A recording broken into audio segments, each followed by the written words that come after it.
আজকের দিনে তো আসতেছে সস্তা বিশ্ব না, কোনো মুসলমান নারী পুরুষ এটা পালন করতে পারবেন না, কারণ এই দিবসটা আমাদের না, এটা খ্রিস্টানদের। ইংল্যান্ড থেকে শফিক রেহমান এই লোকটা নিয়ে এসেছে এই দিবসটা আমদানি করি। সাংবাদিকরা ওরা জিজ্ঞাসা করছেন, স্যার আপনার নাম তো শফিক রহমান, আপনি রেহমান লিখলেন কেন?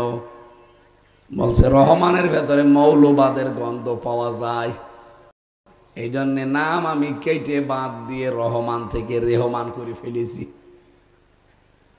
বাংলার মুসলমানেরা বলেন তো, যে শয়তান আমার আল্লাহর নাম পাল্টিয়ে ফেলতে পারে, সেই শয়তানের আমদানি করা এই ইংল্যান্ড থেকে নিয়ে আসা বিশ্ব ভালোবাসা দিবস আমরা পালন করতে পারি? আরো জোরে বলেন।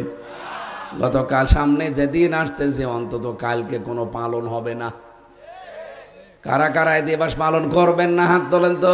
এই মুরব্বী মানুষের কিসে হাত তোলেন? আপনি কার সাথে কি করবেন? যুবক মানুষ হাত নামা। আজ বাদে কাল কবরে যাবে, দুই হাত দিলে বসে আছে। ও কারে ফুল দেবে, আর ওর ফুল কেউ নেবে? হ্যাঁ, যারা ফুল দেবে তারা কিন্তু অনেকে হাত তোলেনি, কারণ অনেক মানুষ এক বছর ধরে টাকা গোছাচ্ছে সকিনাকে ফুল কিনে দেবে। এটা কালকে থেকে পালন হবে না। আজকাল জানি হাজারো মেয়ে লোক ইজ্জত হারাবে। আপনারা এত সস্তা হবেন কোন কারণে? নিজেদেরকে কন্ট্রোল করেন। পুরুষ মানুষ আপনার বাবাকে 5 লাখ টাকা দিয়ে বিয়ে করতে রাজি হবে, দেখেন সে ব্যবস্থা আমরা সহজ করে দিয়েছি নিজেদেরকে। এই জন্য ওরা খোলামেলা পায়, তখন আমাদের আর দাম থাকে না। সেদিন একবার বলছিল যে হুজুর আজ 2 বছর বিয়ে হয়েছে, প্রথম ভালোই লাগতো, কিন্তু এখন আর নিজের বউ ভালো লাগে না, অন্যের বউ দেখলেই কেমন যেন আমার মনটায় চাঙ্গা হয়ে ওঠে। ওরে শয়তান, এদিকে আয়। এটা শুধু ওর দোষ না, এখানে বহু মানুষের এই দোষ আছে। নিজের বউ ভালো লাগে না, অন্যেরটা দেখলেই কেমন যেন মনে হয়। এ রোগ আছে কার? হাত তোলেন তো। ও, এই এলাকায় মনে হয় কোনো কিছুই হয় না, আলহামদুলিল্লাহ। এই গ্রাম অঞ্চল তো, এ আর কোনে যাবে। একটা রোগ, এই রোগটার আল্লাহ 2টা ঔষধ দিয়েছেন। যদি সত্যি এই 2টা ঔষধ আপনি খেতে পারেন, তখন অন্যের বউ দেখলে আপনার খারাপ লাগবে, রাগ হবে, আর নিজের বউর দিকে তাকালে আপনার মনে একটা অনির্বচন সুখ আসবে। কোরআনে কারিমে সূরা নূরের 30 নম্বর আয়াতে আল্লাহ তথ্য দিয়েছেন, কুল্লিল মুমিনিনা ইয়াগুদ্দু মিন আবসারিহিম ওয়া ইয়াহফাযু ফুরুজাহুম যালিকা আযকা লাহুম। আল্লাহ পাক বলেন, নবী আপনি মুমিন পুরুষদেরকে বলেন, এখানে আমি সহ যারা পুরুষ মানুষ আছি প্রত্যেককে বলছি, যদি নিজের বউ নিজের কাছে ভালো লাগাতে চান, অন্যেরটা দেখলে আপনার খারাপ লাগবে, মন খারাপ হবে, রাগ হবে, হবেই। আল্লাহর এই ঔষধ যদি এখন থেকে মাত্র 15 দিন আপনি মেনে চলতে পারেন, যদিও শয়তান লেগে আছে, ও করতে দিতে চাইবে না, জোর করে হলো আপনি করবেন। 1 নম্বরে এই চোখ নিম্নগামী করা লাগবে। হ্যাঁ, 14 জন মহিলাকে দেখা যায় যাচ্ছে, কয়জন বলেন বলেন? এই 14 জনের বাইরে যদি দুনিয়ার কেউ আপনার সামনে পড়ে, সঙ্গে সঙ্গে চোখ নিচের দিকে করবেন। এই 14 জনের ভেতরে আপনার মা আছে, আপনার বোন আছে, আপনার ফুফু আছে, আপনার খালা আছে, আপনার মেয়ে আছে। কথা বুঝতেছেন? এই 14 জন আপনার সামনে যদি পড়ে যায়, আপনি তাকাবেন, অসুবিধা নেই, গোনা হবে না। যে 14 জন এরকম সূরা নিসার 21 নম্বর আয়াতে আপনি পাবেন।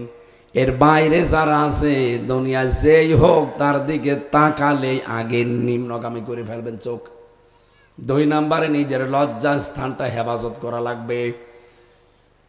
যারা বিবাহিত আছেন, নিজের স্ত্রী বাদ দিয়ে কোনো জায়গায় যেন আপনার লজ্জা স্থান ব্যবহার না হয়। বাংলাদেশে এখন হয় না, কথা বলে না কেন? কত মানুষ তার ভাবের সাথে আল্লাহর রাস্তার লাইন চলছে, স্ত্রীর সাথে চলছে, প্রতিবেশীর স্ত্রীর সাথে যারা লাইন করেছেন, আপনার জন্য আল্লাহর আরশের খুঁটি পর্যন্ত কাঁপতেছে।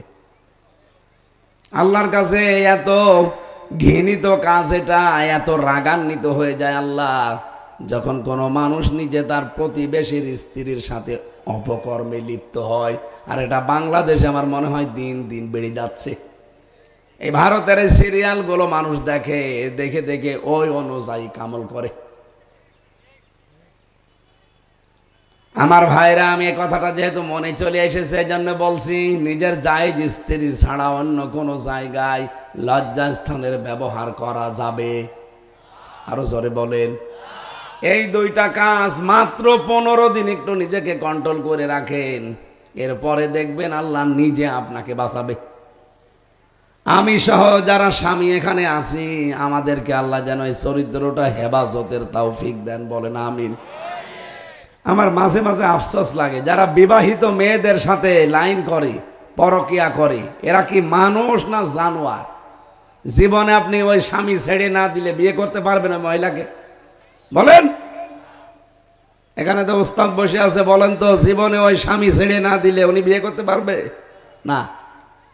2 নম্বরে, সারাটা জীবন ওই মহিলাকে না পাওয়ার কারণে আপনি একটা দুঃখ করবেন, কষ্টে থাকবেন। কেন এই কাজ করতে যাবেন?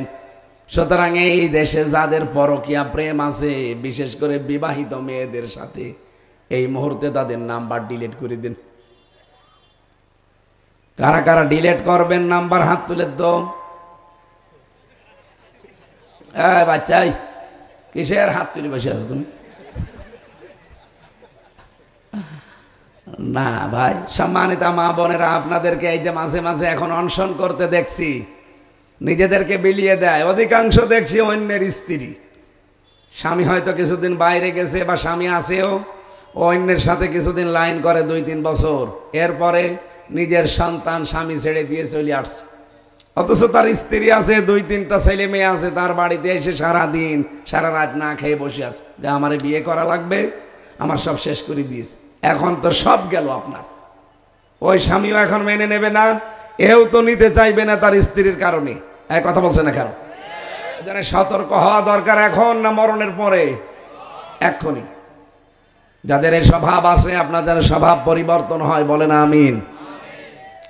আমরা জুলুম যেন না করি, স্ত্রী হোক, সন্তান হোক, প্রতিবেশী হোক, জনগণ হোক।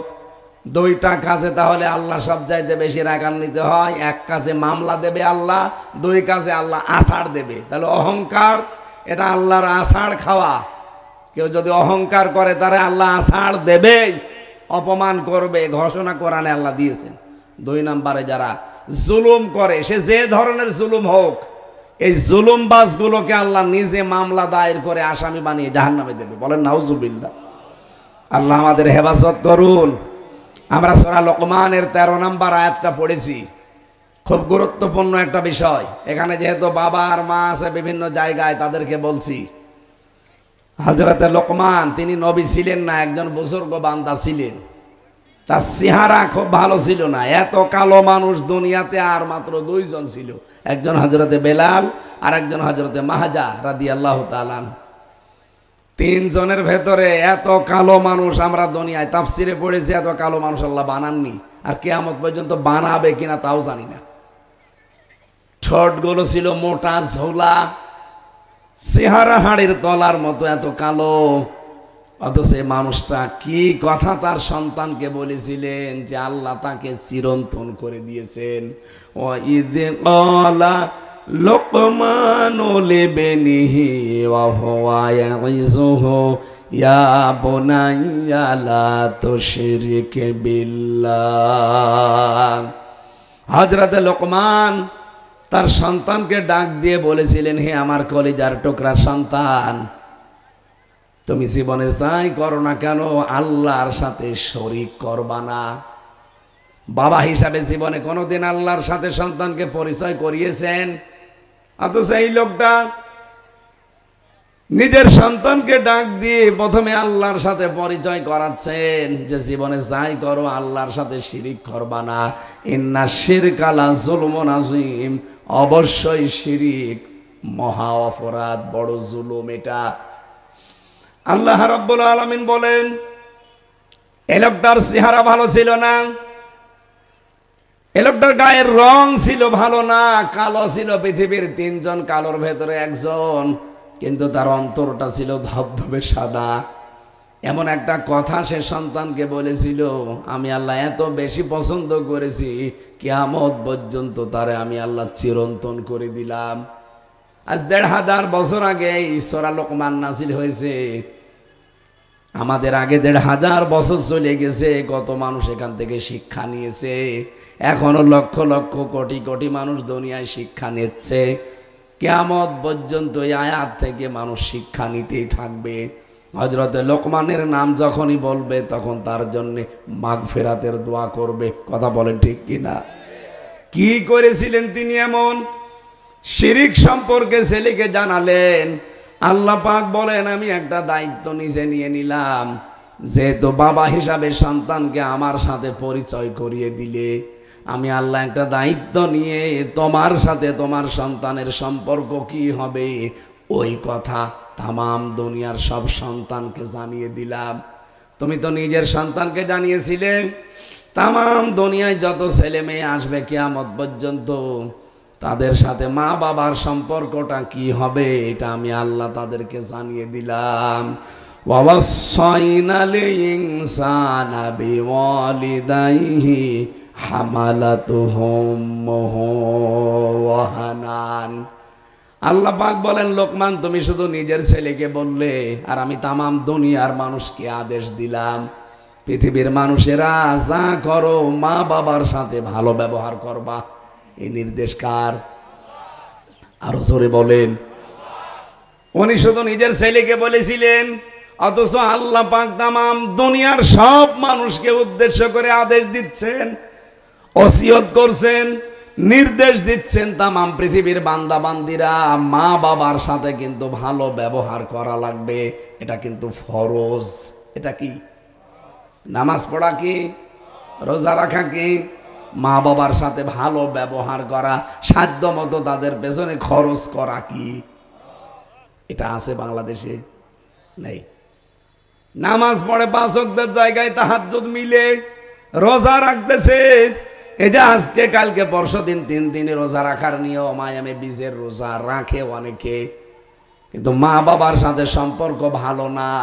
আমি কয়েকটা কারণ পেয়েছি, তার অন্যতম কারণ সন্তানগুলো মা বাবার সাথে সম্পর্ক খারাপ করে বোর কারণে। এক কথা বলছেন এখানে। আমি নিজে সন্তান, আমি নিজে একজন স্বামী। কোরআন শরীফ আমি মাথায় নিয়ে বলতে পারি, এই পৃথিবীতে যত স্বামী আছে, যত খারাপ সন্তান হোক, কোনো দিন সে চাই না যে আমার মা বাবা আলাদা হয়ে যাক, আমার মা বাবা বৃদ্ধাশ্রমে চলে যাক, আমার মা বাবা বড় ভাইয়ের কাছে থাকুক। এই কথা বলছেন এখানে। এটা আমরা চাই না। এটা ১০০টার ৯৮টা পরিবারে মেয়েরা এটা চাই না। ওই মেয়েটাকে ওর মা আর ওর বড় বোন ওখান থেকে শুধু ইনজেকশন দেয়, আর কতদিন একসাথে থাকবি, আলাদা হয়ে যা, আরামে খেতে পারবি। এরকম কান পড়া দেওয়া বড় বোন নেই? ওই মহিলা প্যান্ডেলে যারা বড় বোন এরকম কান পড়া দেন, আপনি হাত তোলেন তো দেখি। অন্তত আপনাদের অঙ্গনে তো মানুষ দেখুক যে আপনি কান পড়া দেন। বহু মা এরকম আছে, তার মেয়েকে এই কথা শেখায় যে তাড়াতাড়ি আলাদা হয়ে যা, আরামে খেতে পারবি। তোর স্বামীর তো আরো ২-৩টা ভাই আছে, মা বাবাকে তাদের ভেতরে দিয়ে দে। অথচ এই পৃথিবীতে মা বাবা ৩টা রহমতের একটা রহমত। তামাম দুনিয়ার জন্য আল্লাহর বড় রহমত ৩টা। একটা কোরআনে কারিম, ২ নম্বরে বিশ্ব নবী, ৩ নম্বরে মার বাবা। পৃথিবীতে কোন সন্তান মা বাবাকে ভরণ পোষণ দিয়ে খাবার দিয়ে সে গরিব হয়ে মরে গেছে আমরা পাইনি? পেয়েছি? আরো নবীজি জানিয়েছেন, কেউ যদি মা বাবাকে দেখে রাখে তার সম্মান, তার রিজিক আল্লাহ দুনিয়ায় বাড়িয়ে দেয়। বিশ্বনবী জানিয়েছেন, কোন স্ত্রী যদি চায় যে আমার স্বামী আরো বেশি দিন বেঁচে থাক, আমার স্বামীর সম্মান, আমার স্বামীর মর্যাদা, রিজিক, টাকা পয়সা আরো বেড়ে যাক, সে যেন বারবার স্বামীকে তাগিদ দেয়, তো তুমি যা করো করো, কিন্তু রক্তের সম্পর্কগুলো ঠিক রাখো। একটা সন্তানের সবচেয়ে বেশি রক্তের সম্পর্ক কার সাথে? মা বাবার সাথে। বলেন না কেন? এরপরে কার সাথে? ভাই বোনের সাথে। কার সাথে? এরপরে স্ত্রী, সন্তান, এদের সাথে। অথচ আজ হাজারো পরিবারে আমরা এটা দেখতে পাচ্ছি, শুনতে পাচ্ছি, বাস্তবে সব আমাদের দেখা শেষ। 100টার 98টা মহিলা কিন্তু পরিবারে এই সমস্যায় আছে। খালি বারবার ঘ্যানর ঘ্যানর করে যে তুমি কি একা, তোমার মা বাবার কি আর ছেলে মেয়ে নেই, তাদের ভেতরে দিতে পারো না। একটা মা 8টা 10টা 15 20টা 22টা 25টা 30টা সন্তান পেটে নেয় একা, অথচ এই সন্তানগুলো সব বড় হয়ে যাবার পর এই একটা মাকে 30 বাড়ি পালা করে খাওয়া লাগে না? গাজীপুরে নেই? আমার গ্রামে একজন মহিলার 22টা ছেলে মেয়ে। কত? 22টা ছেলে মেয়ে। লোকটা মেয়েটা পেটে নিয়েছে, সব নর্মাল ডেলিভারি, সিজার না। 22টা ছেলে মেয়ে তার এই পেটের ভেতরে বহন করে করে দুনিয়ার মুখ তাদেরকে দেখিয়েছে। অথচ 22 জন মিলে আজ পর্যন্ত মা বাবাকে একা রাখতে পারে না। সব এখন ভাগ ভাগ করে, আমার কাছে 7 দিন, ওর কাছে 7 দিন, ওর কাছে 7 দিন। কেন? ওকে পেটে নেওয়ার সময় তোরা 7 দিন 7 দিন নিয়েছিল। আল্লাহ রাব্বুল আলামিন পুরা কোরআন পড়ে আমি এইটাই পেয়েছি, কোন নামে এত ব্যাখ্যা আল্লাহ দেয়নি। মা বাবার নামে যত ব্যাখ্যা কোরআনে আছে। গাজীপুরবাসী এই জন্য আমাদের খুব সাবধান এই জায়গায়। মা বোন, বিশেষ করে যারা বৌমা এসেছেন, পুত্রবধূ, আমি হাতে পায়ে ধরে বলছি আপনাদের আমি বাঁচাতে চাই। শুধু নামাজ পড়ে রোজা রেখে কালো বোরকা পরে জীবনও জান্নাত যেতে পারবেন না। স্বামীর মা বাবাকে নিজের মা বাবার মতো মনে করা লাগবে। আর এখানে যারা শ্বশুর শাশুড়ি আছেন তাদেরকে বলছি, শুধু নামাজ পড়েন আর রোজা রাখেন আর জিকির করেন, মনে করছেন আমি জান্নাত চলে গেছি। না, একটা লোকের মেয়ে আপনাকে দিয়েছে, পরের এই মেয়েটার সাথে নিজের মেয়ের মতো আচরণ করবেন। আপনার কারণে আপনার সন্তান যদি পুত্রবধূর উপর অত্যাচার চালায়, আপনার নামাজ রোজা সব মাঠে মারা যাবে। এরকম ডাইনি শাশুড়ি দেশে নেই? এক কথা বলে না কেন? আল্লাহ পাক নিজের স্থানের পরে মায়ের স্থান কেন দিয়েছেন জানেন? এখানে আল্লাহ দিয়েছেন হামালাতুহু উম্মুহু ওয়াহানান আলা ওয়াহান। হে পৃথিবীর মানুষেরা, মায়ের মর্যাদা আমি আল্লাহর পরে কেন দিলাম জানো? কারণ মা তোমাকে কষ্টের পরে কষ্ট সহ্য করে পেটে বহন করেছে। বিজ্ঞান এখন প্রমাণ করছে একটা মানুষ দুনিয়াতে সর্বোচ্চ 45 ইউনিট কষ্ট সহ্য করতে পারে, এর বেশি দিলে লোকটা মরে যাবে। কিন্তু একটা মা দুনিয়ায় আমাকে মুখ দেখাতে গিয়ে, যারা ওই যে নর্মাল ডেলিভারি করে, এই সময় যে কষ্টটা হয় কমপক্ষে 57 ইউনিট কষ্ট সহ্য করা লাগে। 45 ইউনিট কষ্ট দিলে আমরা মরে যাব পুরুষ মানুষ, অথচ মেয়ে লোকটা 57 ইউনিট কষ্ট সহ্য করে দুনিয়ার মুখ আমারে দেখিয়েছে। নবীজি জানিয়েছেন, পৃথিবীতে একটা মা যখন সন্তান জন্ম দেয় 32টা নারী অলরেডি ছিঁড়ে যায়। 360টা হাড় আছে আমাদের 3.5 হাত বডিতে। একবারে হাড়গুলো সব ভেঙে গেলে যেমন কষ্ট হয়, ওই মা ওই সময় ওই কষ্টটা পায়। এক চকের মতো রক্ত বের হয়ে চলে আসতেছে। ওই সময় মা সিদ্ধান্ত নিয়ে ফেলে, যদি এই বাচ্চাটা সুস্থভাবে খালাস হয়ে যায়, জীবনে আর স্বামীর কাছে থাকবো না। কিন্তু যখনই স্বামী বাচ্চাটা দুনিয়ায় আসে, ওর মুখের দিকে তাকিয়ে আমার আল্লাহ আগের সব কষ্ট ভুলিয়ে দেয়। যে মা এই বাবা এত কষ্ট করে দুনিয়াকে আমাকে মুখ দেখিয়েছে, এতটুকু আল্লাহ শেষ করেননি। ওয়াফিসালুহু ফি আমাইন। আরে দুনিয়ার মানুষ, তোর মা তোকে 2 বছর দুধ খাওয়িয়েছে। কয় বছর? এখানে একটা প্রশ্ন আছে, দুধ খাওয়ানোর দায়িত্ব মায়ের না বাবার? হ্যাঁ, জানেন না তো বলেন কেন? বাবার দায়িত্ব। কোরআনে কারীম জানিয়েছে, ওয়াল ওয়ালিদাতু ইরদিউনা আওলাদাহুন্না হাওলাইনি কামিলাইনি লিমান আরাদা আইয়ুতিম্মার রাদা। এখানে মুযাক্কার শব্দ আছে, মুআন্নাস শব্দ আল্লাহ দেননি। 2 বছর দুধ খাওয়ানো লাগবে, এই দায়িত্বটা কিন্তু বাবার। বাবার যেহেতু জিনিসপত্র নেই, এই জন্য মা পালন করে দেয়।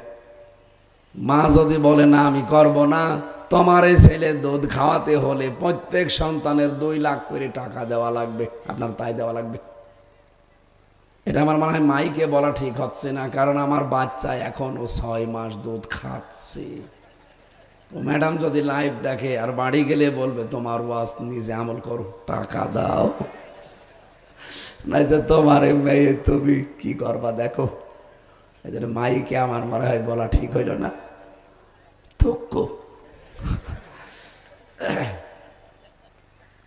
নবীজি জানিয়েছেন একটা মা যদি 8 বার দিনে রাতে সন্তানকে কমপক্ষে দুধ খাওয়ানোই লাগে, প্রতিবারে 1 পোয়া করে অন্তত খাওয়ায়। বিজ্ঞান জানিয়েছে কমপক্ষে প্রতিদিন 2 কেজি করে দুধ মা সন্তানকে খাওয়ায়। আপনি 2 বছর হিসাব করে দেখেন, 2টা বছরের ভেতরে 36 মণ দুধ আপনি খেয়েছেন। কত বলেন বলেন? এখন যদি বলেন 36 মণ দুধের দাম দরকার, এখন আমি দিয়ে দেব 7 আর কয় টাকা? আরে ভাই, যে সময় আপনাকে খাওয়িয়েছে ওই সময় 4 আনা উপায় করার সুযোগ ছিল আপনার। কথা বলেন না কেন? একটা ছোট বাচ্চা মায়ের কাছে এসে বলছে, মা আমি তোমার কাছে এই যে 50টা টাকা পাবো, এই টাকার ভাউচার লিখেছি, এই টাকাগুলো আমারে দাও। কিসের টাকা?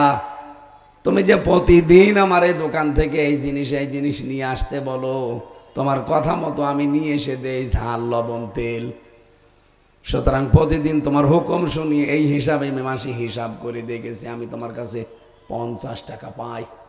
মা বলছে তোর ভাউচার দে, তুই আমার কথা শুনিস মাত্র এই জন্য 50 টাকা ভাউচার বানালি, আমারও ভাউচার আছে। ছোট মানুষ তো বোঝে না, বলে মা তোমার আবার কিসের ভাউচার?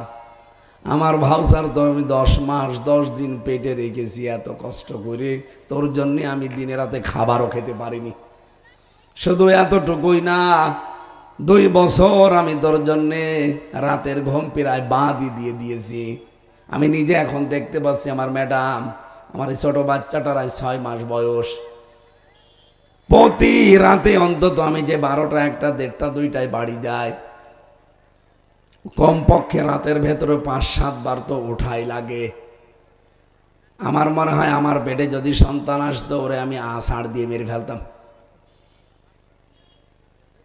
রব্বুল আলামিন বলেন এই পৃথিবীতে মায়ের সাথে বেয়াদবি করা যাবে না। এই কারণে মা বলে, বাবা তোরে আমি দুনিয়ার মুখ দেখাতে গিয়ে 1 বালতি রক্ত ঝরিয়েছি, এই যে এত বড় বড় কষ্ট স্বীকার করলাম, কোনো দিন আমাকে কেউ 1টা টাকাও দেয়নি।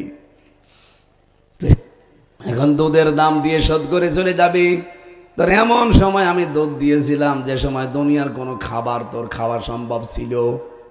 আরো জোরে বলেন। আল্লাহ কিন্তু এই কারণে নিজের ইবাদতের পরে মার বাবার নাম দিয়েছেন। আমরা সাবধান, এই জায়গা এর পরের শব্দে লিখেছেন আনিস করলি বলি ওয়ালিদাইকা ইলাইয়াল মাসির। রব্বুল আলামিন বলেন আমার শুকরিয়া আদায় করো, পাশাপাশি মা বাবার। পড়া কোরআন শরীফে আপনি 3টা আয়াতের সাথে দেখবেন 3টা আয়াত মিলানো আছে। যেখানে মা বাবার শুকরিয়া আদায় করার কথা, সেখানে দেখবেন আল্লাহর কথা। যেখানে আল্লাহর এতাআতের কথা, সেখানে রাসূলের এতাআতের কথা। যেখানেই নামাজের কথা, সেখানেই যাকাতের কথা। তাফসিরে মুফাসসির লিখেছেন 3টার সাথে 3টা আল্লাহ মিলিয়ে দিয়েছেন। এই কারণে আপনি একটা মানবেন আর একটা মানবেন না, আপনি যেন আগেরটা মানেননি। এই জন্য যারা আল্লাহর শুকরিয়া আদায় করতে চান, মা বাবার শুকরিয়া আদায় করা লাগবে। যারা আল্লাহর ইতাআত করে তাকে খুশি করতে চান, তার পাঠানো রাসূলের আদর্শ মানা লাগবে। কথা বলছে না কেন? আজ বাংলাদেশে বহু মানুষ আল্লাহর কথা বললে কিছুই মনে করে না, বলেন, কিন্তু রাসূলের আদর্শের কথা বলতে গেলে তখন ওর মন খারাপ হয়ে যায়। বলে হুজুর এইটা রাজনীতি। আরে শয়তান, আতিউল্লাহ ওয়া আতিউর রাসূল। যেখানে আল্লাহর কথা সেখানে রাসূলের কথা। আপনি আল্লাহকে মানেন, রাসূলের আদর্শ মানেন না, আপনি যেন আল্লাহকেও মানেন না। এ বাংলাদেশে এখন দিন দিন এরকম মানুষ বাড়তেছে। এই কথা বলছেন না? 3 নম্বরে আকিমুস সালাতা ওয়া আতুজ যাকাত। যেখানেই নামাজের কথা সেখানে যাকাতের কথা। অনেকে নামাজ পড়ে কিন্তু যাকাত দেয় না, না আপনার নামাজ হবে না। আর নামাজ পড়লেও নামাজ হচ্ছে না এই কারণে, কারণ কোরআনে কারিমে একবার মাত্র নামাজের কথা আল্লাহ দিয়েছেন, নামাজ পড়ো আর নামাজকে দাঁড় করাও, কায়েম করো, এটা আছে 82 জায়গায়। আর এইটার জন্য রাষ্ট্রীয় ক্ষমতা দরকার। সুতরাং বাংলাদেশে আমরা 300 এমপির ভেতরে 151 জন এমপি এমন পাঠাতে চাই যারা কোরআন বুকে নিয়ে সংসদে যেতে পারবে। ওখানে যাওয়ার পরে বলতে পারবে, মাননীয় স্পিকার আমরা নামাজের বিল চাই। 151 জন যদি হাত তুলে যায়, তারপরের দিন বাংলাদেশে নামাজ কায়েম হয়ে যাবে। এটা রাষ্ট্রের ব্যাপার। আল্লাযীনা ইম্মাক্কান্নাহুম ফিল আরদ আকামুস সালাহ। আমরা শুধু নিজেদের ভেতরে টেনে নিই না, যেই কাজ যার তাকে সেই কাজের দায়িত্ব দেওয়া লাগবে। সুতরাং সামনে এরকম পরিবেশ যদি আসে, আমরা 151 জন মানুষকে কোরআন বুকে নিয়ে সংসদে পাঠাতে চাই। এটা যদি রাজনীতি কারো কাছে মনে হয়, হ্যাঁ এটাই রাজনীতি। যদি এটা কারোর কাছে ধর্ম ব্যবসা মনে হয়, হ্যাঁ এটাই ধর্ম ব্যবসা। নামাজের বিল কায়েম যদি হয়ে যায়, আপনি ভোট দিয়েছিলেন মাত্র একটা, 18 কোটি মানুষ নামাজ পড়বে, এক ওয়াক্তে আপনি 18 কোটি মানুষের নামাজের সওয়াব পাবেন। এজন্য নারী পুরুষ আমরা সাবধান হয়ে, সামনে সুযোগ আল্লাহ তৈরি করে দিচ্ছে, আমরা কাজে লাগাবো ইনশাআল্লাহ। আমরা যে কথা বলছি, এ কথা তৈরি হতে আল্লাহর ফেরেশতারা কাজ করছে। কোরআন হাদিসের ব্যাখ্যায় পড়েছি, এক একটা কথার পেছনে 27 জন করে ফেরেশতা কাজ করে। এর কাছে এভাবে দিতে দিতে 27 নাম্বার জায়গায় যে এ কথাটা বের হয় মুখ দিয়ে। চিন্তা করেন কয়েক ইঞ্চি জায়গা, এখানে এতগুলো স্তর আল্লাহ সাজিয়েছেন। যদি আল্লাহ রাব্বুল আলামিন এই কথা বলা আমাদের বন্ধ করে দিতেন, বহু কিছু আমরা হারিয়ে ফেলতাম। একটা মানুষ কথা বলতে না পারলে, এমনি স্বাভাবিকভাবে যারা কথা বলে, এরা যদি হঠাৎ কথা বলতে না পারে, যে কি কষ্টের কাজ। আমি 3 বছর ফাঁসির কন্ডেম সেলের ভেতরে ছিলাম, 24 ঘন্টা তালাবদ্ধ। আমি দেখেছি যে মানুষ কথা বলতে না পারলে কেমন কষ্ট হয়। কিচ্ছু করা লাগবে না, এমনি আপনার কথা বন্ধ হয়ে থাকবে, আপনি টেনশনে মরে যাবেন। আমার এই যে ডায়াবেটিস হয়ে গেছে এই কারণে। তো গাজীপুরবাসী আমরা যে কথা বলতে পারছি, খুশি হয়ে বলেন আলহামদুলিল্লাহ। 2 নম্বরে এই যে কণ্ঠের এই কথা বলা, এটা আমাদের সাথে কারোর মিল নেই, এটা মিলবেও না। আল্লাহ জানাতে চেয়েছেন যে তোর কথার সাথে অন্যের কথা স্বরটা মেলে না, আর কিয়ামতের দিন সে তোর পাপের বোঝা বহন করে নিয়ে যাবে। ও তোরে বলে আর তুই বিশ্বাস করিস, ওইটা একটা ভণ্ড আর তুই পাগল।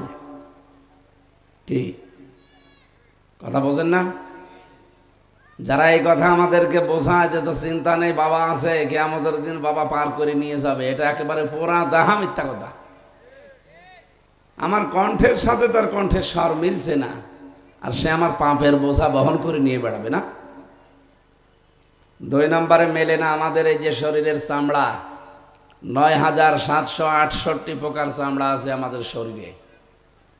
আশ্চর্যের বিষয়, পুরা শরীরের কোনো জায়গার চামড়া কোনো জায়গার সাথে মিল নেই। এক এক রকম চামড়া আল্লাহ এক এক জায়গায় দিয়েছে। এমনকি আমার চামড়ার সাথে এই যে আওলাদ সাহেবের চামড়ারও মিল নেই, যদিও মনে হচ্ছে দেখতে একরকম। ওনার চামড়া কেটে যাক, আমার চামড়া নিয়ে ওখানে লেগে দেন, ওটা পছন্দ ধরবে আর নষ্ট হয়ে যাবে। আমার চামড়া যদি ভালো বানাতে হয়, এই যে 9768 প্রকার চামড়া আছে, এখানে কোনো জায়গা কেটে যদি লাগিয়ে দেন ভালো হয়ে যাবে। কি বুঝলেন এখান থেকে? যে আমার চামড়ার সাথে ওনার চামড়া মিলছে না, আর কিয়ামতে উনি আমার পাপের বোঝা বহন করে নিয়ে বেড়াবে না। এরকম 5টা জিনিস আছে। চোখ আছে, আমাদের হাতের ছাপ আছে, এবং জহব্বার আচ্ছাদন স্তর আছে। আমাদের এই জহব্বার ভেতরে প্রায় 1.5 কোটি আচ্ছাদন স্তর দিয়েছেন আল্লাহ। 7 চাকার ক্ষমতা দিয়েছেন 357টা। কত? আপনারা কি ঘুমাচ্ছেন? 357 প্রকার খাবার জহব্বার উপরে দিলে সে আলাদা আলাদা স্বাদ বলে দিতে পারবে। বাংলাদেশ সহ বিশ্বে কোনো দেশে, কোনো হোটেলে, কোনো রেস্তোরাঁয় 357 প্রকার খাবার রান্না করেছে কেউ? আপনি পেয়েছেন? আপনাদের গাজীপুরের এই যে কাপাসিয়া, এখানে নিরিবিলি হোটেল আছে না, ওখানে সর্বোচ্চ মনে হয় 180 প্রকার খাবার বানায়। আমরা তো দেখেছি যে কাঁঠালের পাতা ভর্তা করে বলে এটাও খাবার। তো ওখানে যে মিয়া আছে, ও মিয়া আমাকে নিয়ে গিয়েছিল। কলা পাতা, কাঁঠালের পাতা, বাঁশের পাতা, আমের পাতা, এসবই ভর্তা চলছে। যে সব মিলে কত প্রকার? 180 প্রকার। এর ওপরে আর বানাতে পারে না। পাবে কোথায়? খাবার আর কত আছে। অথচ আমাদের জহব্বার ভেতরে আল্লাহ আচ্ছাদন স্তর দিয়েছেন 357 প্রকার। সুবহানাল্লাহ বলে। আমি এগুলো বলার জন্য না, আমি একটা বিষয় বোঝাতে চাই যে কারো ওপরে ভরসা করে লাভ নেই। আপনি ভরসা করবেন শুধু আপনার কাজের উপরে। যে কাজ করছেন ওই কাজটা হয় কিয়ামতের দিন আপনাকে পার করবে না, আপনাকে ডোবাবে। কি কথা বলেন না কেন? এজন্য এমন কোনো কাজ করা ঠিক না যে কাজের কারণে আমি আবার ডুবে যাই। কারণ পাপের বোঝা যখন মানুষের পরিপূর্ণ হয়ে যায়, ওই মানুষকে আল্লাহ তখন অপমানজনক জীবন দেয়। রাব্বুল আলামিন বলেন, ইন্নামা নুমলি লাহুম লিয়াজদাদু ইসমা ওয়া লাহুম আযাবুম মুহিন। পাপের বোঝা যখন মানুষের পরিপূর্ণ হয়ে যায়, ওই মানুষকে আল্লাহ অপমানজনক শাস্তি দান করে। এই পৃথিবীতে যত পাপ কাজ আছে, সব চাইতে বড় পাপ আল্লাহর নিকটে অহংকার। এটা একটা পাপ, এর চাইতে বড় পাপ দুনিয়া আর নেই। অথচ এইটাই আমাদের এই দেশে বেশি ছিল। কি কথা বোঝেন? এটা বেশি ছিল না? কেউ অহংকার করতে বাদ দেয়নি। যে যেখানে যতটুকু পেয়েছে ওইটা দিয়ে সে অহংকার করিস। কেউ যদি এলাকার মেম্বার হয়, সেও অহংকার দেখিয়েছে তার ক্ষমতার। কেউ চেয়ারম্যান হয়, সেও তার অহংকার দেখিয়েছে ক্ষমতার। আর বাকিগুলো তো বললামই না। কেউ বসেছিল, আপনি একটা লোক দেখাতে পারবেন এই 15.5 বছরে যে যারা ক্ষমতায় ছিল তারা কেউ ক্ষমতা দেখায়নি? প্রত্যেকেই তার জায়গা থেকে কি হনরে হনুমার হয়ে গেছে। নবীজি বলেন 2 প্রকার মানুষকে আল্লাহ রাব্বুল আলামিন অপমান বেশি করেন। তার ভেতরে 1 নাম্বার যারা অহংকারী। কারণ অহংকার আল্লাহর ইজার বা চাদর। কেউ যদি আল্লাহর পায়জামা ইজার ধরে টান দেয়, আল্লাহ তারে আষাঢ় দেয়। এই জন্যই মনে হয় এদেরকে আষাঢ় দিয়েছে। এদেরকে যে জুলুম, এদেরকে যে অহংকার একেবারে এত দূর পৌঁছিয়েছিল, আল্লাহ সহ্য করতে পারেন নাই শেষ পর্যন্ত। দেখেন, কালামানিক নাম শোনেননি? বিচারপতি ছিল সুপ্রিম কোর্টের। ওর পাপের বোঝা একেবারে ছাড়িয়ে গেছে। কলা পাতা শুয়েছিল। কলা পাতা শুয়েছিল না? গলায় গামছা দিয়ে টেনে এনেছে। গলায় গামছা দেয় কাদের? চোর। কাদের? চোরের মতো আল্লাহ সাজিয়েছে। এমনকি ওর বিসিও উড়ে গেছে, বিসিও নেই। আর কি অপমান করবে বলেন? এই জন্য সামনে যারা আসবে এরা যেন অহংকার না করে। 2 নম্বরে কি? জুলুম। 2 নম্বরে কি? আপনারা ঘুমিয়ে গেছেন না? জবাব দেবেন ছাত্রের মতো। 2 নম্বরে কি? এই 2টা অপরাধ যাদের পরিপূর্ণ হয়ে যায়, আল্লাহ বলেন আযাবুম মুহিন, ওদেরকে অপমানজনক শাস্তির ভেতরে ফেলে দেয়। আর এই 2টাই ছিল এই 15.5 বছর যারা ছিল এই জালেমদের। আল্লাহ রাব্বুল আলামিন জানিয়েছেন, জুলুমকারীর প্রতি আমি আল্লাহ নিজে এত রেগে যাই, অহংকারের তো আছাড় দেই, আর জুলুমকারীর বিরুদ্ধে আমি আল্লাহ মামলা দেই। ইন্নামাস সাবিলু আলাল্লাযীনা ইয়াযলিমুনান নাস। এই পৃথিবীতে যারা জালেম, আমি আল্লাহ নিজে তাদের বিরুদ্ধে মামলা দায়ের করব। বলেন নাউজুবিল্লাহ। সুতরাং এই বাংলাদেশে যারা জালেম ছিলেন, আপনাকে তো ওয়াজ করে বোঝানো লাগবে না যে কে জালেম ছিল। এই আয়না ঘরের সাথে যারা জড়িত বলেন তো এরা কি ভালো মানুষ না জালেম? মানুষ এত নিচে নামতে পারে? আমিও ছিলাম রিমান্ডে 10 দিন, আমারও মাটির নিচে নিয়েছিল, তাও মিনিটাই, বড়টাই না।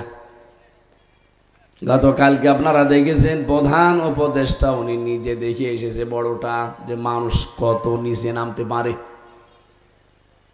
উনি নিজে ব্রিফ করছে সাংবাদিকদের সামনে যে মুরগির ঘরের চাইতেও দেখলাম ছোট ছোট ঘর।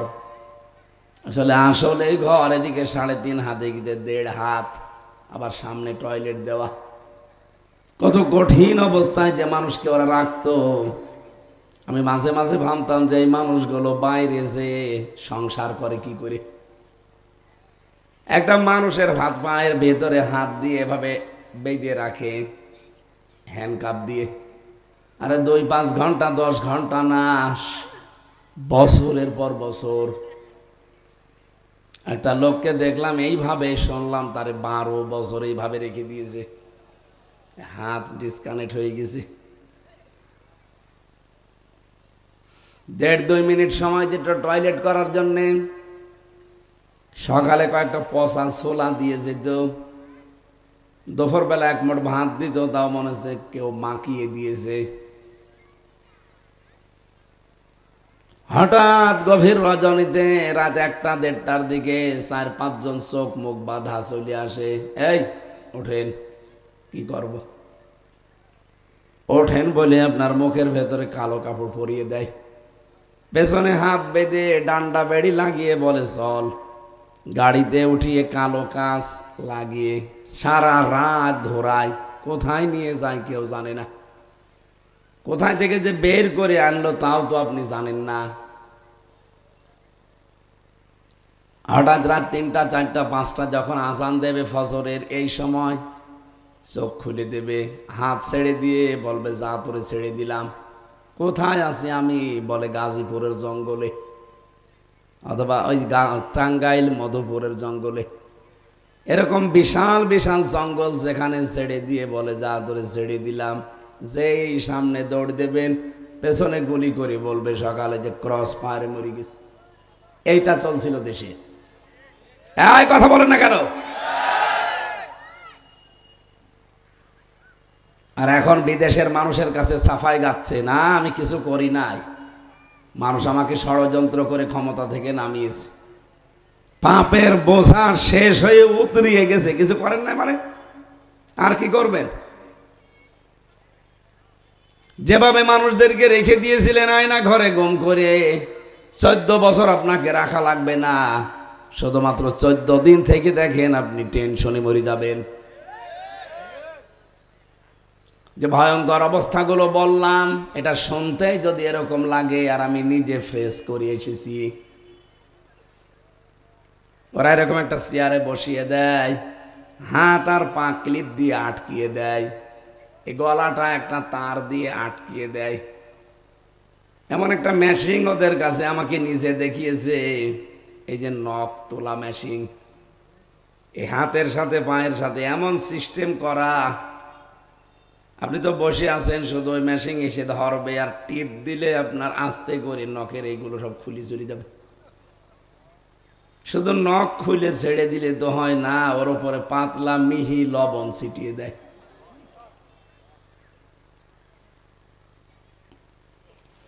যে চেয়ারে বসায়, আমি ওই যে শক দেওয়া চেয়ারটা দেখিনি, কিন্তু ঘোরানো চেয়ার দেখেছি। ক্লিপ দিয়ে হাত পার গলা আটকিয়ে দিয়ে যখন ওরা সুইচে টিপ দেয়, 1 মিনিটের ভেতরে চেয়ারটা 120 বার ঘোরে। 1 মিনিট পরে মনে হবে আমি 3-4টে দুনিয়া দেখতে পাচ্ছি। এই কঠিন জুলুমগুলো যারা করতেন, আমার এখন নিজের মাঝে মাঝে মনে হলে আমার গা শিউরে ওঠে, আল্লাহ, অথচ এটা আমি নিজেও ফেস করে আসলাম। বলেন তো 3টা বছর আমার নাই একেবারে হালকা, যারা আজ 10 বছর 12 বছর 14 বছর পড়েছিল, কি অবস্থায় কেটেছে তাদের। আপনি ভাবতে পারেন 14টা বছর একটা লোক দুনিয়ায় কারো সাথে কথা বলে না, এমনকি ওর নিজের নাম কি তাও সে ভুলে গেছে। কারণ এই 14 বছরে ওকে কেউ ডাকে না, ওই দূর থেকে খাবার শুধু ঠেলে দিয়ে দেয়, এতটুকুই শেষ। 14টা বছর ওর সাথে কেউ কথা বলেনি। আমার 3 বছরে আমার যোগাযোগ বিচ্ছিন্ন করে রেখে আমি পাগল হয়ে গেছি। অথচ যে লোকটা 10 বছরে, এই যে ব্যারিস্টার আরমান 8 বছর কাটিয়েছে, আমান আজমি 10 বছর কাটিয়েছে। এখনো পর্যন্ত অনেকে দেখি জালেমের সাফাই গায় যে কি হয়েছে। আপনার সাথে তো হয়নি। আপনার বাবারে যদি ওইভাবে আয়না ঘরে রেখে দিত 10 বছর, আপনি টের পেতেন। বলেন তো, এটা শুনতেই যদি এরকম ভয়ঙ্কর মনে হয়, তাহলে নিজে আপনি এরকম জায়গায় পড়লে কি হইতো আপনার? আল্লাহ তো এমনি বলেন না যে আমি জালেমদের বিরুদ্ধে মামলা দেব। শব্দটা খেয়াল করেছেন, ইন্নামাস সাবিলু আলাল্লাযিনা ইয়াজলিমুনান নাস। এই পৃথিবীতে যারা মানুষ হয়ে মানুষের উপরে জুলুম করে, আমি নিজে আল্লাহ তাদের বিরুদ্ধে মামলা দায়ের করব। সুতরাং এই দেশে 1628টা চেয়ার ছিল, যারাই ছিল চেয়ারে প্রত্যেকে জালেম আর জালেমের দোসর। এরা সব আল্লাহর মামলার আসামি। আপনি যাই বলেন না কেন, কম বেশি এরা প্রত্যেকে জালেম। এই কথা বলেন না কেন? শুধু এরা না, আমরাও এই দুনিয়ায় যারা সাধারণ আছি, আমরাও একেবারে কম না। আমরাও কিন্তু জুলুম করছি। অনেকেই তার স্ত্রীর ওপরে জুলুম করে না, এই এলাকায় সব নেই। এই যে যারা বিবাহ করতে গিয়ে 100, 150, 200, 300 মানুষ নিয়ে যান বরযাত্রী, কোথায় পেয়েছেন এই ভণ্ডামি? ইসলামে বরযাত্রী আছে না? নেই। অলিমা আছে। আমি 18 বছর, 20 বছর, 22 বছর একটা মেয়ে এত কষ্ট করে লালন পালন করে আপনাকে দেই, এই মেয়েটা থেকে জীবনে আমার আর কোনো উপকার হবে না, সব হবে আপনার। এই মেয়েটা আপনার বংশবৃদ্ধি করবে, আপনাকে সারা জীবন জেনা থেকে বাঁচাবে। এই কথা বলে না কেন?